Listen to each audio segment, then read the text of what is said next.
Ադրբեջանի հետ պետք է խոսել միայն պատժի լեզվով։ Ամերիկյան կոնգրեսն է քննության առել մարդու իրավունքների իրավիճակը Ադրբեջանում COP29-ից հետո։ Բանախոսները փաստեր են դրել կոնգրեսի սեղանին, ներկայացրել Ադրբեջանի հանցագործությունները Արցախի ժողովրդի նկատմամբ, բռնություն ու էթնիկ զտում, նաև դաժան վերաբերմունք Բաքվում պահվող հայերի նկատմամբ։ Բոլոր մասնակիցներն են կոչ արել ԱՄՆ վարչակազմին եւ կոնգրեսին պատժամիջոցներ կիրառել Ադրբեջանի պաշտոնյաների նկատմամբ։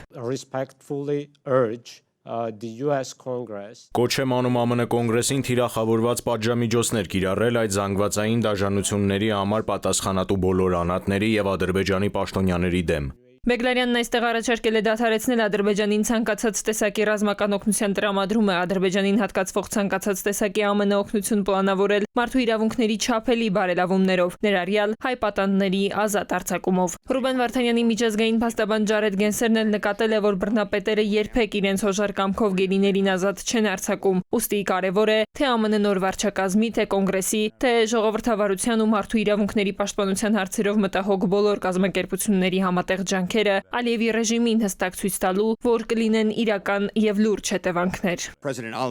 Ալիևը շրջել է ճշմարտությունը ոչ միայն Ռուբեն Վարդանյանին բանտարկելու, այլ նաեւ մի ամբողջ ժողովրդի էթնիկ զտումը արդարացնելու համար։ Մեր բոլորի պարտքն է կանգնել անարդար կալանավորվածների կողքին եւ պատասխանատվության ենթարկել Ալիևին թե ուղակի, թե ժողովրդավարական հասարակությունում արկա բոլոր այլ միջոցներով։ Գենսերը պատմում է, թե Ռուբեն Վարդանյանը փոխանցել է, որ զբաղվի ոչ միայն իր, այլև մյուս քաղբանտարկյալների պաշտպանությամբ։ Փաստաբանը մանրամասն պատմել է, թե ինչ է կատարվում ավտորիտար երկրի բանտերում։ Խոսելով իր պաշտպանյալի մասին, Գենսերը ձևակերպել է. նրա իրական հանցանքն այն է, որ փորձել է պաշտպանել Լեռնային Ղարաբաղի հայ քրիստոնյաների արժանապատվությունը եւ ինքնորոշման իրավունքը։